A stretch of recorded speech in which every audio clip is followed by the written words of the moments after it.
हाँ, good morning students. मैं आपको कृतिका का पाठ फर्स्ट माता का आंचल पढ़ा रही हूँ। अभी तक मैंने आपको ये पढ़ाया था कि लेखक अपने बचपन के खेल तमाशों के बारे में आगे कहते हैं कि इस तरह के खेल हम छोटे बच्चे रोज़ रोज़ खेला करते थे। जब लोगों का समूह एक बार ददरी का मेला घूमने जा रहा था, तब हम सब उनको देखकर बहुत शरारतें करने लगे। और जब बारात की पालकी जाती देखती तो हम लोग कहते, इस पालकी में मेरी पत्नी बैठी हुई है। एक बार ऐसी ही बातें हम बच्चे कह रहे थे कि एक बूढ़े वर्ण ने, एक बूढ़ा व्यक्ति, क्योंकि गांव में जो बच्चे बूढ़े होते हैं उसके बाद वो दोबारा शादी कर लेते हैं, तो एक बूढ़े व्यक्ति के बारात जा रही थी। उस वर्ण ने हमारी बातें सुनकर हम सबको बहुत डांटा और फटकारा। हमें बहुत डांटने लगा और फटकारने लगा। उसका चेहरा मुझे आज भी याद है। उसका मुंह घोड़े घोड़े की तरह बदसूरत था। पता नहीं वो किसका दामाद, जवाई कहते हैं, दामाद बनेगा। यहाँ तक का कल मैंने आज पढ़ाया था। आज मैं आपको बता रही हूँ, यहाँ लेखक अपने बचपन की एक और घटना का वर्णन करते हुए कहते हैं कि एक बार जब बहुत तेज आंधी आती है तो हम लोग आम के बाग में जाकर धुले धुले, कहते हैं मीठे मीठे, पके पके, धुले धुले पके पके गोपी मीठे मीठे आम चबाते हैं। एक दिन की बात है, आंधी आई और सारे आकाश काले बादलों से ढक गया। मेघ गरजने लगे। मेघ कहते हैं यहाँ बादल। बादल गरजने लगे। बिजली कौन चौंधने लगी, बिजली चमकने लगी और ठंडी हवाएं चलने लगी। पेड़ हिलने झूमने लगे, झूमने का मतलब है हिलने लगे, और ज़मीन को चूमने लगे। और उसके साथ ही ज़मीन को चूमते हैं, ऐसा लगता है पेड़ हिलते हुए कि दूर से कि वो ज़मीन के साथ टच हो रहे हैं, छू रहे हैं। हम लोग चिल्लाने लगे और लेकिन बरसात ना रुकी। उस समय बरखा लिखा है, बरसा का मतलब बरसात नहीं रुकी और मूसलाधार पानी होने लगा। बहुत तेज तेज बारिश होने लगी। हम लोग पेड़ों की जड़ों से जाकर सट गए। कई बार आप लोग देखते हैं जड़, धड़ कहते हैं शरीर। तो वो कई बार बारिश होती है तो बहुत तेज बारिश होने पर हम लोग आसपास जो पेड़ उगे होते हैं उनके पास चले जाते हैं, क्योंकि पेड़ों की छायाओं के नीचे बारिश, पेड़ों के नीचे बारिश कम आती है। तो इसका बच्चों ने भी क्या किया, वो पेड़ों की जड़ों के साथ अपने शरीर को लगाकर खड़े हो गए। लेकिन और कुत्ते के कान में अठरी चिपक जाती है। अठरी कहते हैं कुत्ते के शरीर में चिपके रहने वाले कीड़े। हम इस तरह से पेड़ों में चिपक गए। मगर बरसात जमती रही, बरसात होती रही। थोड़ी देर बाद बरसात रुक जाती है।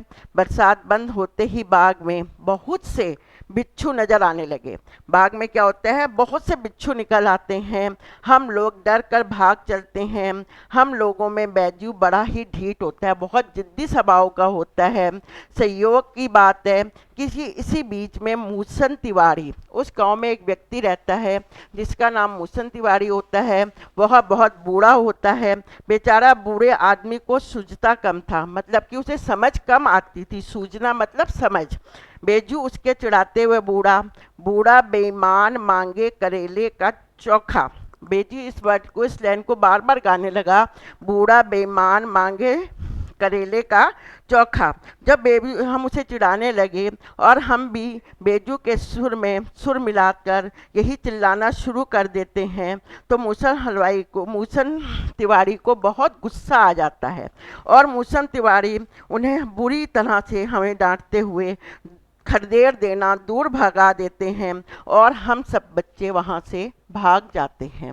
जब हम सब बच्चे मिलकर, लेखक बता रहे हैं, मूसन तिवारी के भगा देने पर जब हम सब बच्चे इधर उधर भाग जाते हैं तो मूसन तिवारी 4 लड़कों के साथ गिरफ्तारी का वारंट लेकर हमें पकड़ने के लिए आ जाता है। मूसन तिवारी क्या करता है, 4 लड़कों को लेता है और बेजू और हम पाठशाला के बच्चों को पकड़ने के लिए आ जाता है। अध्यापक बेजू को पकड़ने के लिए पाठशाला पहुंचता है। बेजू वहां से भाग जाता है, परंतु शेष सभी बच्चे पकड़े जाते हैं। बेजू 9 2 11 हो जाना मतलब बेजू वहां से भाग जाता है और सभी बच्चे वहां से पकड़े जाते हैं। मेरे पिताजी जो, जब इस बात का पता चलता है कि सभी बच्चे पकड़े गए हैं और मुझे भी अध्यापक जी ने पकड़ लिया है, तो वह स्कूल पाठशाला में आ पहुंचते हैं। उन्होंने बहुत पुचकारा, बहलाया, फुसलाया, उन्होंने मुझे पुचकारना प्यार किया, बहलाया और चुप कराया। फिर भी उनकी गोद में बैठकर मैं उनकी गोद में बैठ गया और मैं इतना रोता जा रहा था कि उनका कंधा क्या हो गया था कि गीला हो गया था। पिताजी ने अध्यापक से कहा सुनी कि पिताजी के अध्यापक से बहुत बहस हुई कि तुमने मेरे बच्चे को क्यों डांटा, क्यों मारा, और वह मुझे लेकर घर चल दिए। उन्होंने क्या, मुझे घर लेकर आ गए। रास्ते में बच्चों का एक समूह नाचते गाते दिखाई दे रहा था। मैंने देखा कि बच्चों का एक समूह आ रहा है और वो नाचते गाते हुए आ रहा है। वो गाते हैं, माई पकाई गरम गरम पुआ, हम खाइबा पुआ ना खेले जुआ। इस लाइन को गाता है।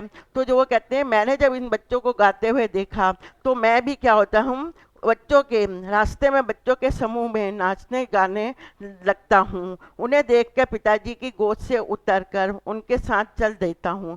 सब बच्चे थोड़ी देर बाद क्या हो जाते हैं, हम मिलकर देखते हैं कि सामने खेत में मकई का खेत है, मकई कहते हैं भुट्टा, मक्के का खेत है, और उसमें चिड़ियों का झुंड चर रहा है।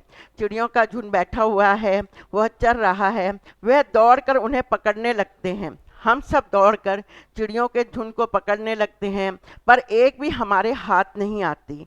हम खेत से अलग खड़े होकर गा रहे हैं, राम जी की चिड़िया राम जी का खेत, खा लो चिड़िया भर भर पेट। हमें कुछ दूर बाबूजी और गांव के कुछ आदमी खड़े होकर हमारे इस तमाशे को देख रहे होते हैं कि हम किस प्रकार चिड़ियों के पीछे भाग रहे हैं, उन्हें पकड़ रहे हैं, और चिड़िया हमारे हाथ में नहीं आ रही है।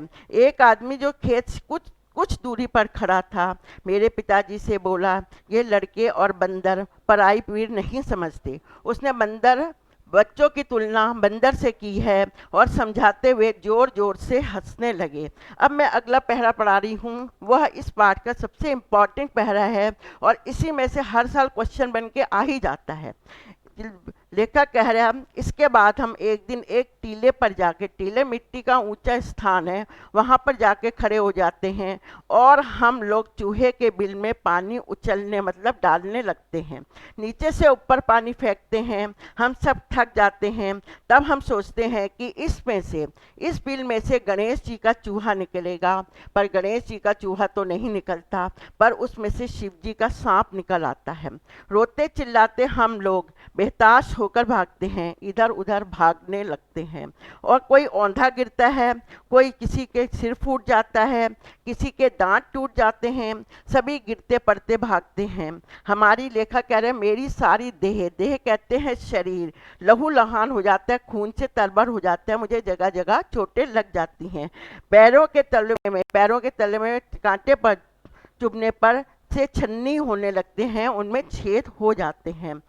तो हम दौड़कर क्या होते हैं, छन्नी हो जाते हैं।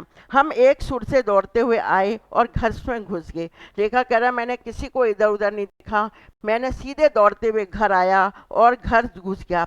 उस समय बाबूजी बैठक में ओसारे कहते हैं बरांडे, वो सारे कहते हैं बरामदे में बैठे हुक्का गुड़गुड़ा रहे थे। आपने देखा होगा गांव में एक कमरा ऐसा होता है जहां आदमी लोग बैठते हैं, वहां हुक्का पड़ा होता है और सभी लोग आकर हुक्का पीते हैं। तो बाबूजी भी अपने बरामदे में बैठे हुए हुक्का पी रहे थे। उन्होंने हमें बहुत पुचकारा, बुलाया। उनकी अनसुनी करके हम दौड़ते हुए मैया के पास चले गए और उनकी ही गोद में बैठ गए।